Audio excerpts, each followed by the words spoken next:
Jesus. Good to see everyone this morning. Nakakalimutan ko pong banggitin si Miss Anita Tenorio. Miss Anita, welcome po. Siya po ay in-invite ng ating po mga kapatiran sa Bless Ministry. And we are so blessed and always encouraged to have a first-time visitor po. She's from Purok 5, Roosevelt. So I hope, Ma'am Anita, this is not the last, but do come back. You are always welcome. Just a quick announcement din pala. We're gonna have, we will be hosting a pastor's, what do you call this? Kasi po ang ating pong kaibigan si Pastor Erwin, siya pong tagapangasiwa ng molar recovery sa Department of, DEX pa rin ba siya? Ano na siya, di ba? DepEd. Sa ating pong mga public schools and kasama doon, magtuturo po tayo doon at si Pastor Erwin po ang napagbigyan ng tagapangasiwa o leadership dito po sa atin, sa Olongapo. And we are going to have a meeting this coming Tuesday at 9. All the pastors will be there. Lord willing, in-invite ni Pastor Erwin yung mga tigabataan. This will be a good ministry. So we have a black and white agreement with the public schools to teach the Bible. We cannot teach morality without the Word of God. So Pastor Erwin will be praying for your leadership this coming ministry po sa ating mga public school. And I am excited to be part of it po. And please pray for that. Also, nakita ko si aking kaibigan ng kababata na si Romel. And Lord willing, pag ganun-ganon si Romel, sana kaibigan na kapatid na Romel, just every Sunday, just be here, alright? At nakakatuwa, nakasama ko dati sa sanglibutan. Ngayon kasama ko na sa simbahan. And nandito rin po si, tenyente ka na ba? Hindi pa? Hindi pa, sa? Hala ko, tenyente na. Police Master Sergeant, Janice Baisa. Mukha kang ano ngayon, leading lady. Bagay pala sa'yo. At kasama niya rin po ang former Senator Nicky Cositeng. Ay, hindi, si ano pala. Alright, let's all stand. Tayo po tayo lahat. And if I did not recognize you this morning, I apologize. Marami pong, marahil na natakpan ka dyan, but we sure appreciate your presence po ngayong umaga na to. I entitled the message this morning, Friends Matters. Napaka-importante po yung tinatawag na mga kaibigan sa ating buhay. At ito pong ating mga kaibigan, dapat hindi po natin binabaliwala. Dapat bigyan natin sila ng halaga, ng importansya sa ating buhay. That is why Proverbs speaks about how to handle and how to give regard sa ating pong mga kaibigan. And just one verse, and we're gonna go to our main text na binasa kanina pong scripture reading in 2 Timothy chapter 4, verse 9 to 22. But we're just going to just read one verse from Proverbs. Alam naman po natin ang Proverbs is a collection of wisdom in everyday lives natin. So napaka-importante po and how to assess and how to act in a way sa ating mga kaibigan. And if you have your Bible with you, and I hope you have your Bible with you, let's turn our focus po sa ating pong Proverbs 16 verse 28. I miss preaching po dito sa ating home church. I was given the privilege to speak sa Pampanga for the last 2 weeks, and it was a blessing. Pastor Eric did a good job in his church doon. The Lord bless him. And Pastor Nap naman po doon sa Porac. We were invited, and man, we were treated like kings and queens. A good means to just regroup as a family, and we're so glad to be part of their 15th-year anniversary. So let's go to our text, our verse this morning, Proverbs 16, verse 28. A froward man soweth strife, and a whisperer separated chief friends. Sa Tagalog po, ito, ang mandarayang tao ay nagkakalat ng pagtatalo. Amen? Yung mga chismoso at chismosa, o yung mga ayaw nila na happy ka. Those were not good friends. Those were enemies. No? At sabi nga nun, ang resulta nito ay sabi nga at ang maghahatid, dumapit na naghihiwalay ng kaibigang matalik. Let us pray. Father, I pray this morning that you will speak to our hearts and mind. Spirit of God, I'm asking, Panginoon, that help our hearts and mind be ready to receive the rebuke, the reproof, Panginoon, that we will adjust ourselves to be a man or woman that you want us to be. Panginoon, we are asking for forgiveness sa aming kayabangan. Lord, I pray just like a plumb line, kami po ay mag-yield sa iyo pong righteousness and holiness. At sawayin mo, Panginoon, ngayong umagang ito ang gawain ng dyablo ng pag-aantok, critical heart, and things like that, Panginoon, and help us, Lord, to just be ready, Panginoon, to receive Thy word. Panginoon, I pray hindi ako magkamali. I pray, Father God, that I will not depend on my righteousness and my ability, Panginoon, because I know the arm of flesh will fail us. That is why we completely depend on you. We honor you, we love you, and thank you, Lord, for dying on the cross for our sin. What a great God we have. Ito po aming salamat dalangin in Jesus' name. Amen and amen. Friend is one attached to another by affection or esteem. In the Bible, when you say friend, it simply means the one who loves. Ang isang tao na nagmamahal. Friend is someone that favors or promotes something such as charity, kindness, and of course, sabi ko nga, love. Friends are people who make us laugh and make us happy. But in a perfect world, ganun talaga ang friends. But unfortunately, we live in an imperfect world. May mga kaibigan tayo na they will fail us, tayo ay tatraydorin, and then so forth. At napakahirap po pag nangyari mga bagay na yan. But I'm telling you, there is a huge benefits of having the right true friends. Sabi nga ni Marcel Proust, let us be grateful to people who make us happy. They are the charming gardeners who make our souls blossom. He that found a true friend found a treasure. No? May kayamanan po, isang asset po. Ang mga kaibigan po are the one helping you celebrate good times and providing support during bad times. These people, these friends are preventing loneliness and giving you a chance to offer or needed companionship pag tayo nalulungkot. Friends help you cope with traumas such as, separation, serious illness, job loss, or death of loved ones. Kapag may kaibigan kang totoo, tunay, it decreasing your risk of health problem like diabetes, heart attack, and stroke. Decreasing feelings of loneliness, which evidence shows can take a toll on your longevity. And if you're wise enough to choose your friends wisely, you will be the best person as you can be. Sabi nga ng isang kasabihan, the best of men are of the best of men. Para pong si David, when he ruled for 40 years, 40 years siya naging hari, no? At marami pong problema sa kanyang kaharian. You know what he did? He chose to be among 36 mighty men. David was mighty, and yet he chose 36 mighty men. Anong ibig sabihin nun? Ibig sabihin, if you wanna have a good friends, if you wanna have a friend that is true to you, you need to choose them very wisely and biblically. Sabi sa Proverbs 18:24, a man that had friends must show himself friendly, and there is a friend that sticketh closer than a brother.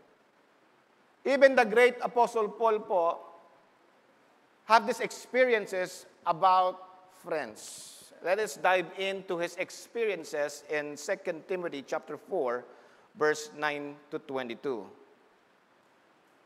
Sa kanyang buhay po, ay naranasan niya rin po ng tinatawag na pighati. As a matter of fact, hindi lang konti na napakarami pa po. Just like we experience friends that actually backstab us. Tayo po ay tinaydor. At napakasakit po kapag ikaw po ay tinaydor ng isang kaibigan na knowing that you yourself is true to that person. Paul, number one, as we study about friends matters, number one, there is the brokenness of Paul. Brokenness of Paul. Bakit siya nagkaroon ng brokenness of, sa kanyang buhay? siya po ay tinalikuran ng kanyang kaibigan. He was forsaken. And look at me in 2 Timothy chapter 4, verse 10. Siya po ay nagsiserve sa Panginoon. Nakasama itong mga taong ito. Siya po ay naglilingkod sa Panginoon with all his heart and mind and soul. Tinalikuran niya ang kanyang kayamanan, ang kanyang tinatawag na bachelor's degree sa Sanhedrin, as a lawyer and all, and is serving God together with these people. But the Bible says, siya rin po ay naka-experience ng pagtalikuran siya ng kanyang kaibigan. He was forsaken. Look at me in 2 Timothy chapter 4, verse 10. For Demas hath forsaken me, having loved this present world, and is departed unto Thessalonica, Crescens to Galatia, Titus unto Dalmatia. You know what the word forsaken means? This Greek word means to utterly abandon, with the idea of leaving someone in a dire situation. Demas was with Paul when there's having a revival. Ang ganda. There's victory. May tagumpay. May blessing. Churches are being founded. People are getting saved. And there's victory all over the place. Ang ganda. Parang ilagay natin ang perspective na ito sa buhay natin dito sa sanglibutan. Walang problema. But nung dumating na po yung problema, iniwanan po siya ni Demas. Di maasahan. May mga ganyang kaibigan, di ba? Kapag may birthday, nandiyan. Pero kapag merong sorrow day, di maasahan itong si Demas. This type of Christian and this type of friend is what we call a fair weather Christian. Demas was a fair weather disciple who had never counted the cost of genuine commitment to Christ. Ito po yung dinidescribe ni Jesus Christ in Matthew chapter 13, verse 20 to 21. Hintayin natin, kapag meron po tayong outing as a church, can I say this? Amen? Kapag meron po tayong outing sa church, we're gonna go to a field trip. I mean, ang dami pong attendance. Amen! Kapag meron po tayong pupuntahan ng mga activities wherein our flesh will be refreshed, and our souls will get some blessing, and ang dami pong pumupunta. But when the time comes na meron po tayong haluin na semento at magbubuhos po tayo doon, ang sabi ng just once, can we think? Isa lang tayo, nag-iisa lang po yung nagalan ng semento, isa lang po yung nabubuhos doon. Why? Because most of us are not true friends, and we are like this Demas, a fair weather friend. Nandoon lang tayo kapag maganda ang buhay. And Jesus Christ illustrate this kind of friend in Matthew chapter 13, verse 20-21. Sabi ng Bible, but he that received the seed into stony places, the same is he that heareth the word, and anon with joy receive it. Verse 21, yet he not root himself, hindi grounded talaga, but do it for a while. For when tribulation or persecution arises because of the word, by and by, he is offended. Madali magtampo. Ang tawag po doon para mga ningas kugon. Nakakita na kayo ng kugon pag sinindihan, lagablab ang init. Pero when time comes na meron ng persecution, mahirap na yung ginagawa, hindi na convenient para sa kanya, wala na siya. At ganyan po ang nangyari kay Demas. When the going gets tough, nahihirapan na si Demas sa kanyang ginagawa, kasama itong si Pablo, iniwanan niya po si Pablo. Man, Paul was broken heart. And Paul was a type of Jesus Christ. Alam niyo ba si Jesus Christ, He loved us so much. In the book of John, ang daming miracles na ginawa ang Panginoon doon. In John chapter 6 alone, siya ay nagpakain ng napakaraming tao. Siya ay naglakad doon sa water. Marami siyang ginawang miracles at ang tao na entertain. Wow, ang galing, ang galing. And people are like entertainment. For some reason, all people love entertainment. Whether itong sports, whether movies. Di ba nga, yung iba dito, baka marami pa nga sa atin dito, you spend the cell phone all the way to 4 a.m. scrolling about reels na wala namang kwenta. Ang haba na, tingnan mo. Parang 2 o'clock, 3 a.m., 4 a.m., ganun pa rin ng ganun. Walang kwenta because we love entertainment. Amen? And these people were entertained. These people were amazed and then nakakain sila and so forth. But when sinabi ni Jesus Christ, I am the bread of life, para sinabi, ako yung Panginoon, I give life more abundantly. Sundin niyo ako. They don't want to do that. Mahirap yun eh. Mahirap masumunod sa Panginoon. Salvation is free, but obedience is hard. There's a spiritual warfare. Anong gagawin ko? Maglilingkod ba ako sa Panginoon ng whole capacity and living this money, this entertainment and all? Mahirap yun. So, mahirap na, nag-alisan yung mga disciples. Hindi na sila umanib kay Jesus Christ. And John chapter 6, verse 36 is the most sad verse na nabasa ko. After all, they saw all these miracles. After all, they saw all the awesome power of God. Nag-alisan sila. Bakit? Kasi this time sabi, I am the bread of life. Kung sinong kumain sa akin, ibig sabihin, it is a teaching about Jesus Christ being the Lord of all. He is Lord of my career. He is the Lord of my cash. He is the Lord. He's everything. He is the Lord in Monday. He is the Lord on Tuesday. He is the Lord all the way to the first day of the week. Paikot yan. Sabi, mahirap. Pastor, maging reality naman, Pastor, kakain din kami. Kaya kailangan ko magtrabaho dito. May derby sa Sabado. Ilang sultada yon? 200 sultada. Ang dami din nun. Ang laking kikitain ko rito. Ang sabi ng Panginoon, I am the Lord. Iniwanan siya. Ano sabi sa John? Hindi kasama yon sa ano eh. Paki-post, mga John chapter 6 verse 36. It really bothers me to see Christian that profess that they are saved and yet by and by, kapag susunod na sa Panginoon, hirap na sila. In John chapter 6 verse 66, look with me, anong sabing ganon? Just turn sa Bible ninyo. John 6:66.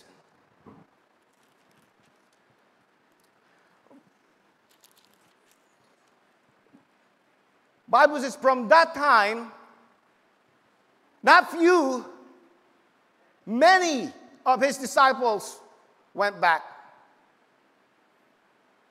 and walked no more with him. Hindi na nakasama. And the Lord is not silent sa nangyari sa kanya pong ministeryo when he was here on earth. Look at me in verse 67. And he said, then said Jesus unto the 12, will you also go away? I can almost feel the feeling of Jesus Christ. Pakainin mo tong 5,000 men with their families. What about the miracles doon sa wedding when he turned the water into red horse? Hindi red horse yun ha. Tandwa, hindi. It was a good wine. It is not a fermented wine. I mean, the Lord is willing to die to His friends. Actually, He's going to do that later on sa narratives ng gospel. He is willing to die. He gave everything. Pero nung nahihirapan na, goodbye. He was heartbroken. He left heaven for us. He left the streets of gold for us. But majority of the disciples, only 12 ang natira sa kanya. And one of them is Judas.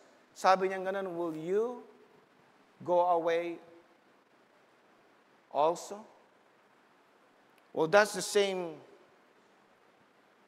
feelings Paul had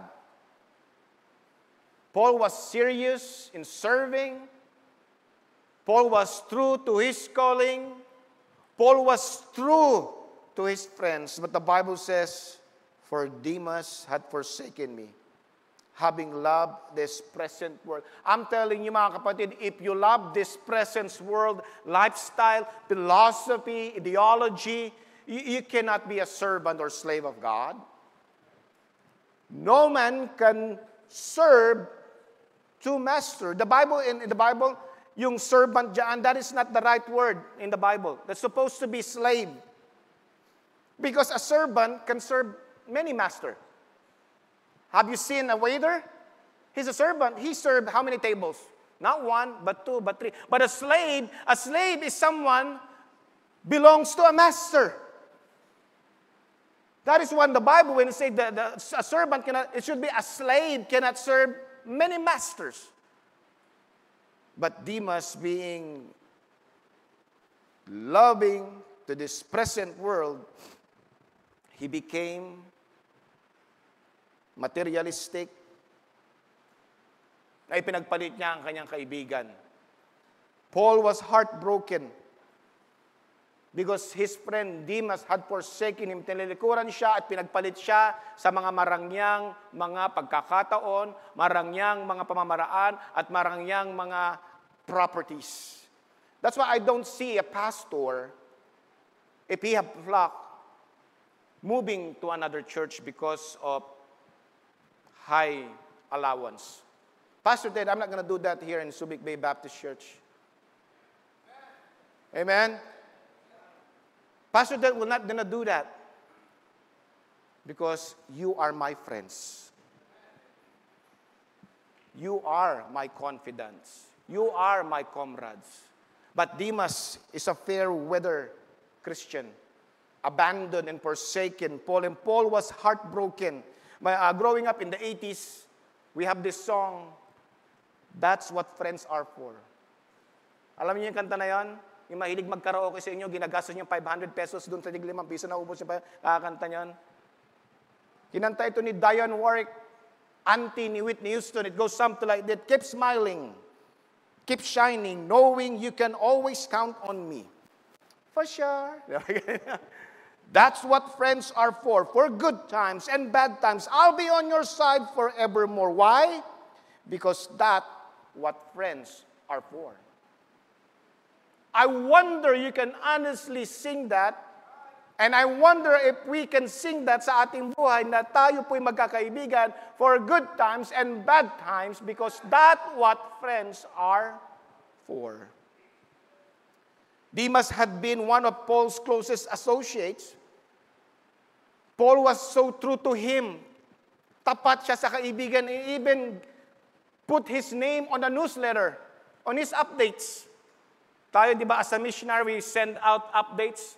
And if your name is in our updates, if your name is included in the newsletter of Pastor Ted, if your name is included in our reports at church, when you are our true friend, ibig sabihin, we regard you, we respect you, we trust you.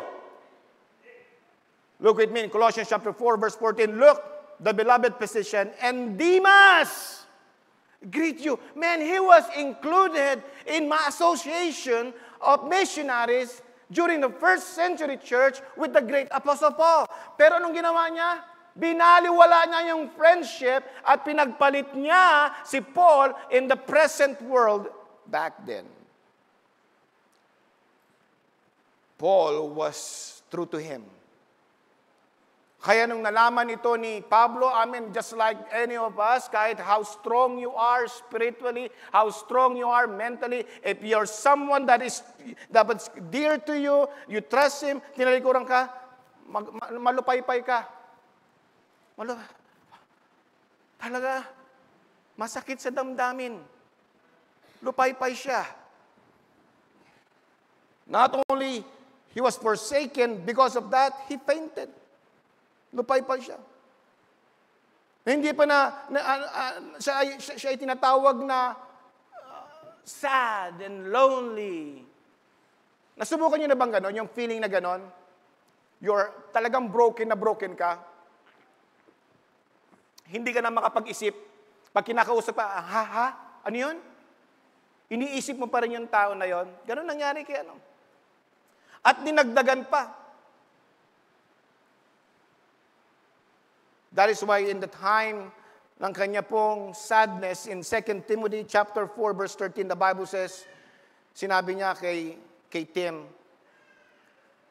na dalhan siya ng mga bagay na ito. The cloak that I left at Troas with Carpus, ibig sabihin yung kanyang balabal, sapagkat nanlalamig siya. Wala siyang init. Ganun ba nangyayari po pa sa isang tao na tinaydor, nanlalamig eh. Pati church, dadamay niya. Pati pamilya, dadamay niya lahat. Dadamay niya na, nanlalamig na siya. Pero sabi niya, I will not stay cold. Sabi niya, Tim, would you bring some cloak? Ano pa yun? Balabal at Troas with Carpus, when thou comest, bring with thee. Also, ito po, the books, but especially the parchment. Akita mo initiative itong ni Paul. When Paul was heartbroken, was forsaken, and almost fainted, ang sabi niya gano'n, ay, naghanap siya ng ibang kaibigan na true. Ay, ito, maganda po itong input eh. Kapag may kaibigan tayo na lumalis sa atin, pag may kaibigan tayo na tinrader tayo, huwag mo na hanapin. Amen? Ayaw nga eh. Ang hanapin mo, yung nasa harapan mo. And Paul thought about that. Bakit hanapin ko si Demas? Tim, when you come here, dala mo akong balabal. And also bring the books. You can turn to the right true friend. And pare, turn to the book. What is the book? The Word of God. Ang salita ng Panginoon. Hanap kasi tayo ng hanap sa mga taong lumayo sa atin. Wala na, malayo na yon. Wala na sila. Mang Tami tablado na sila, Mang Tami. Di ba? Nandito ang mga kaibigan natin, the one that stayed.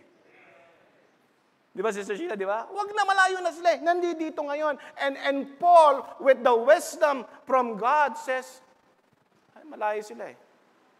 Tim, ikaw na lang. Dali mo rito yung pampainit ko, the balabal and the book. Alam mo sa ating buhay, ang pampainit natin, the Word of God. Salita ng Panginoon. The Word of God. Sabi, dalhin mo rito. Tapos nadagdagan pa. Hindi lang pala si Demas, meron pa pala mga kasama tong si Demas. Alam niyo yung mga traidor, hindi nag-iisa yan. May mga kasama yan. Si Pastor may hugot. Hindi, biblical to. Okay?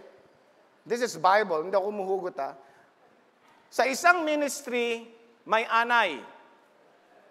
At para mapuksa mo ang anay, kailangan matukoy mo ang queen. At yung queen na yan, may mga galamay yan. Hindi ko alam kung sino ang queen dito. 2 Timothy chapter 4, verse 12, kayo na magtingin. Verse 14, Alexander the coppersmith did me much evil. The Lord reward him according to his works. Alexander, however, may have been the idol maker, and Alexander opposed Paul's teaching and likely spread his own false doctrine. He may have been instrumental in Paul's arrest and may even have borne false witness against him. Itong si Alexander coppersmith, iso po gumagawa ng mga Diyos-Diyosan. Kaya kayo kung, ibang message pala yun. Alam mo yung Diyos-Diyosan? Ang Diyos-Diyosan yung ito po'y ginawa ng tao, dinamitan, nilagyan ng mata, ng tenga, ng bibig, nilagyan ng paa, mayroon silang paa, hindi naglalakad, may mata, hindi nakakita, may bibig, hindi nagsalita, may tenga, hindi nakakarinig. Tapos yun yung Diyos-Diyos natin. Sa Manawag nga, mayroon pupunta sa Manawag eh. Tapos hawakan mo yung Manawag, ganun. Dumaan ako dati nung teenager ako doon, Ma'am Janice, kasi tinigyawat ako ng husto. Sabi nga may miracle daw yung Lady of Manawag. So, ginawa ko ng panyo, ginawa ko gano'n, pinasusumo ko, knowing the next day, makinis na, lumala. Sapagkat itong mga idol na ito, mga graven images, walang kapangyarihan yan. God is a spirit and we should worship in His spirit and truth. Yun ang ginagawa ni Alexander coppersmith.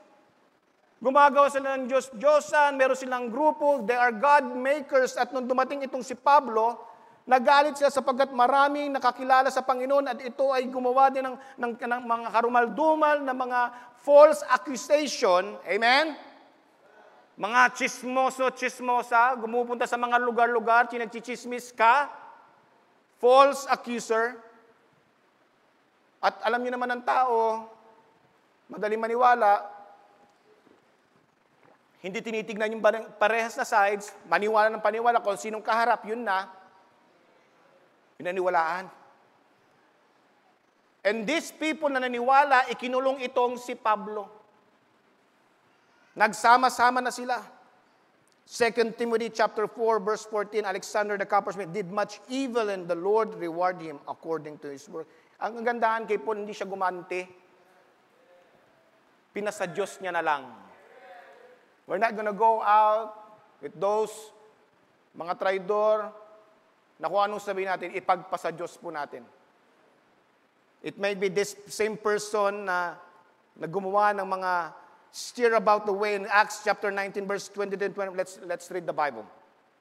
And the same time, there arose no small stir about that way, kasi may mga nakakilala na sa Panginoon because of the gospel being preached by Paul and the other ministry workers. For a certain man named Demetrius, a silversmith, which made silver shrines for Diana, brought no small gain unto the craftsmen. Takot kasi sila, wala na bumibili ng mga Diyos-Diyosan. That is why they spread lies and false accusation kay Paul. And Paul was heartbroken. But in the midst of brokenness, in the midst ng kawalan, in the midst ng loneliness, number 2, there is a man named Luke. The brokenness of Paul, there is a faithfulness of Luke. Di ba? Hindi naman lahat ng tao ay pickle. There are some true friends. May mga taong tunay na kaibigan. Yung bang tunay na kaibigan, yung kahit na iwan mo yung inyong asawa, kay kumpare, wag na pag-usapan yun. Amen. A true friend is honest. The one who loves. You know? Growing up, as a teenager, may mga kaibigan akong ganun. Si Annalisa, no, naging girlfriend ko yan nung bata ko, hindi ko pinapakita yan sa mga ibang kaibigan ko na mas pogi sa akin Malay mo, di ba? Nakita ko, mas magandang auto nito, mas modelo. Hindi ko mapakilala si Annalisa dyan. Not because I don't trust Annalisa, I just don't trust my friend. Di ba? Pero magandang kaibigan mo na pwede mong ipakilala yung girlfriend mo, yung asawa mo, na hindi ka aaswangin. Maraming aswang Hindi lahat ng aswang kalahating katawan. Mayroong isang buong katawan, aswang din yun. May mga pangit.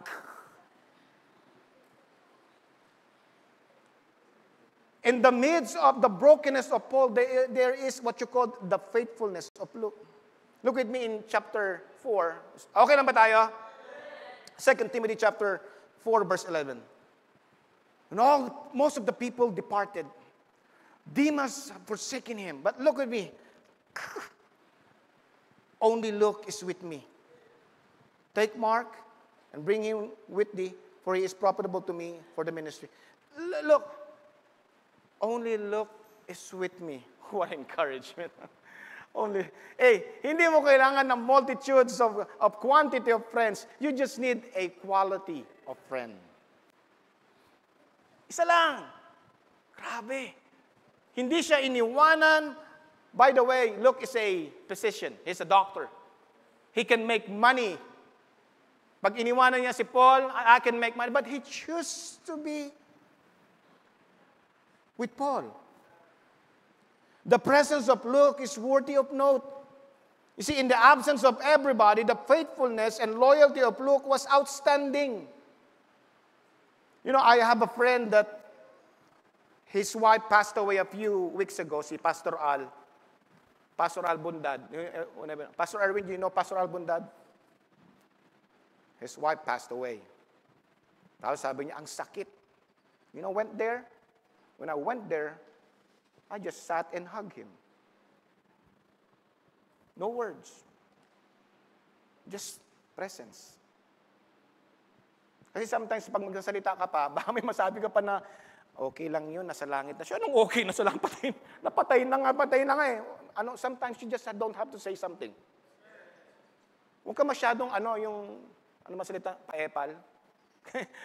You have all the answers, you have all the eloquent, kung ano sabihin mo. Sometimes you just have to sit down with him. No, Kuya Ed, no? Ganyan lang. Huwag ka na magsalita. The presence alone is blessing. Upo ka lang doon. Makiramay ka lang. Kasi minsan, sa gusto mong magbigay ng magandang comfort, nagiging masama. Di ba? Okay na yon, pinapahirapan pa siya, buti kinuha na. Okay, saksakin kita ngayon, di ba? Nag-iinis na ako, patayin na nga yung missions ko. No, presence. Upo ka lang. Di ba gano'n minsan sa mga magkakaibigan, upo ka lang, doon ka lang, you're just there. Even a fool that keep his silence is considered wise. Sabing gano'n, only Luke was with me. Ikaw ba, pag ikaw, ang kaibigan mo ay may pinagdaraanan, puntahan mo lang. Doon ka lang. Listen to him. Gusto lang nun ng kausap. Ang nangyari, parang ikaw pa yung namatay, ikaw pa daldan ng dalal eh. Tapos mamaya ikaw pa yung encourage na namatay. Hindi, ikaw na ginaganon-ganon na. He was there, only Luke is with me. Our presence is golden. Our availability is our first and foremost responsibility to our friends. Anong klaseng kaibigan itong si Luke? Luke is loyal. Meron siyang loyalty. Loyalty means giving or showing firm and constant support or allegiance to a person or institution. Pero ngayon, yung loyalty parang haka-haka na lang. Parang wala na kamong loyal ngayon. There's a lot of cheating spouses, traitor friends. That is why a loyal and true friends are very important. Asset po ito. Sabi ng isang quote, a woman's loyalty is tested when her man has nothing. And a man's loyalty is tested when he has everything. Loyal ka ba na kaibigan? Nandiyan ka thick or thin, victory or loss, tagumpay at kawalan, nandiyan ka. Luke was that kind of person. He was faithful. When Paul was broken, he's faithful. Maraming kaibigan talaga, kaibigan lang pag ma-okay eh.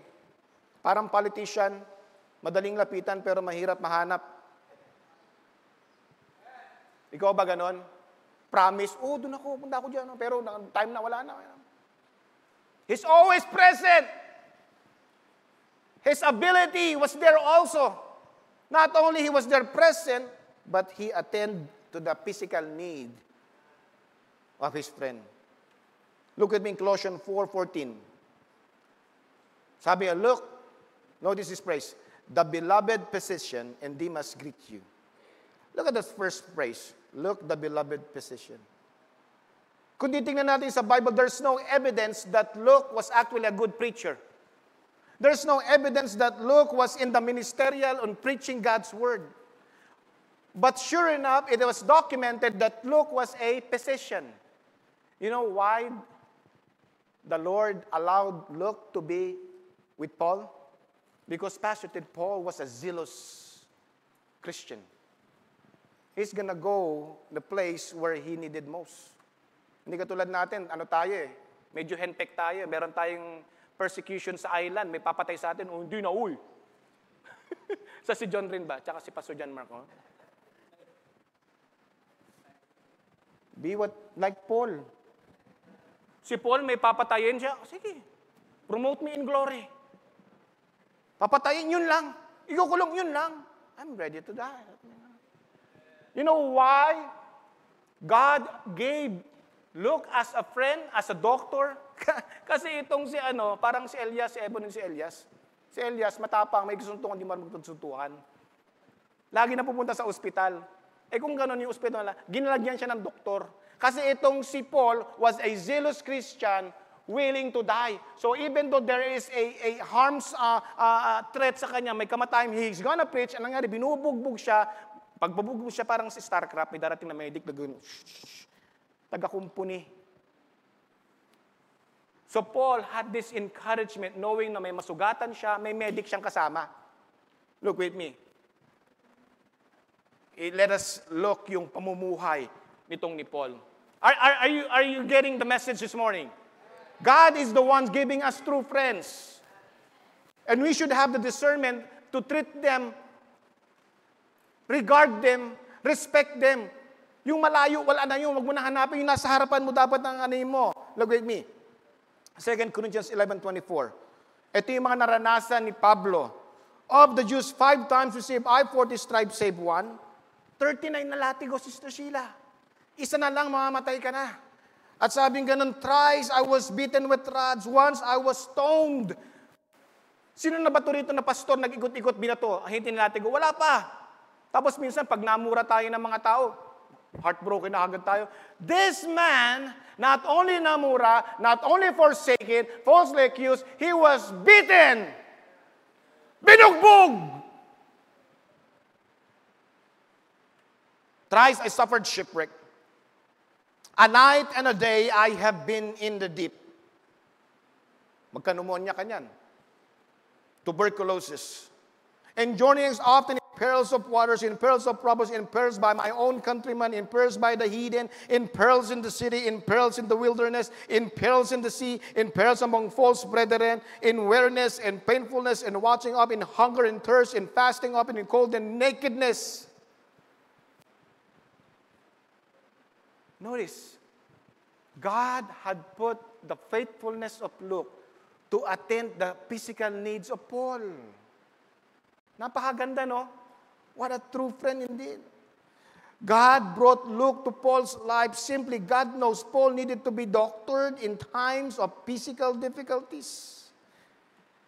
In Galatians 6:11, nakita natin ulit yung infirmities dito ni Paul. Not only si Paul ay maraming sugat, pag hinubad mo yung likod niya, he bear the marks of the Lord Jesus Christ, marami siyang latigo, mahina na rin ang mata niya.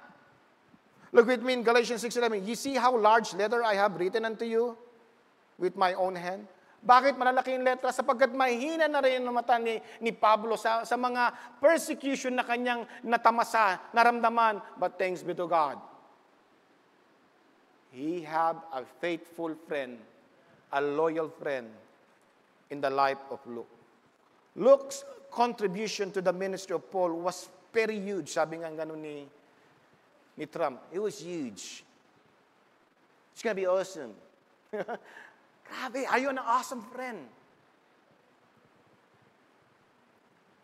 Sa ating buhay, wala na eh. Pag lumalalim, dumidilim, laglaga na. Sabi nga, farewell is when the road darkens. Mga kapatid, loyalty is very rare. If you find it, keep it.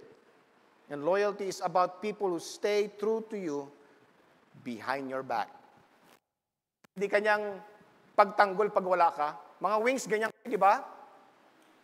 Kapag may pinag-uusapan na isang kapwa wings, sasabihin, huwag mo natin pag-usapan yan. Wala siya rito eh. Mga pastor, ganun din dapat, di ba? Pag may pinag-uusapan, loyal tayo, huwag natin pag-usapan yan. Pag-usapan natin theology. Huwag tayo mag-usap ng mga problema ng iba. Faithfulness. And then our last, the brokenness of Paul, God answered it by the faithfulness of Luke. And then later on, dinagdagan pa, the usefulness of Mark. The usefulness of Mark. Tingnan natin sa 2 Timothy chapter 4 verse 11. As a little background, si Mark po ay pinsan ni Barnabas, pinsan pamangkin. But something happened to them. Itong si Mark ay parang naging Demas din, di maasahan. Papunta sila sa second mission, sa kanilang first missionary journey, biglang umiktad itong si Mark. Hindi ako sumama, mukhang mahirap yung samahan, umiktad siya. Pero later on, sabi ng salita ng Panginoon, the narratives of 2 Timothy chapter 4, verse 11. Only Luke is with me. Look at it. The next prayer. Take Mark and bring him with thee, for he is profitable to me for the ministry. Sabi niya, dali mo rin si Mark because he is a huge contributor. He was useful. He is useful. Kagamit-gamit, hindi nanggagamit. That could preach, amen. Ha? Kagamit-gamit, hindi nanggagamit. Well, the same word din na profitable or useful can be seen in 2 Timothy chapter 2, verse 21. If a man therefore purge himself from these, he shall be a vessel unto honor, sanctified, and meet for the master's use, and prepared unto every good work. This is the same word in Philemon. Philemon 1, verse 10 to 11, I beseech you thee for my son Onesimus, whom I have begotten in my bonds, dating hindi useful, hindi profitable, which in time past was to thee unprofitable, madaya, magulang, nanggagamit, but now profitable to thee and to me. The word profitable here means useful. In Greek means eukraitos. Ang ibig sabihin nun, hindi komplikado, not complicated, easily used, that is useful, profitable, meet for use. Ibig sabihin, user-friendly. May mga taong Kristiyano pero nakakainip. Ayaw mo kagad kasama. 10 minutes pa lang sa bahay mo, sana. May lakad ka? May mga taong ganun mabigat, burdensome. John Mark was burdensome once upon a time kasi may ministry sila, pupunta sila doon. But the Bible says, dahil si John Mark ay immature pa, bata pa, kaya iniwan sila. Look at me in Acts 13:13. Now when Paul and his company loosed from Paphos, they came to Perga in Pamphylia. Usapan yan, mayroon silang mission doon. And look, and John, departing from them, returning to Jerusalem. Ganito nangyari. Meron tayong mission. May mission trip tayo. Parengergos, ganito, church. Nakalagay na sa line. Tapos nung paalis na, John, saan ka pupunta? Parang hindi ko feel sumama. Kayo na lang. Umiktad. Kasi may threat nga May threat nga si Pablo and the rest of the apostles. Ikukulong sila. May threat. John rin may threat. At sabi ni John Mark. Sabi ni pa si John Mark.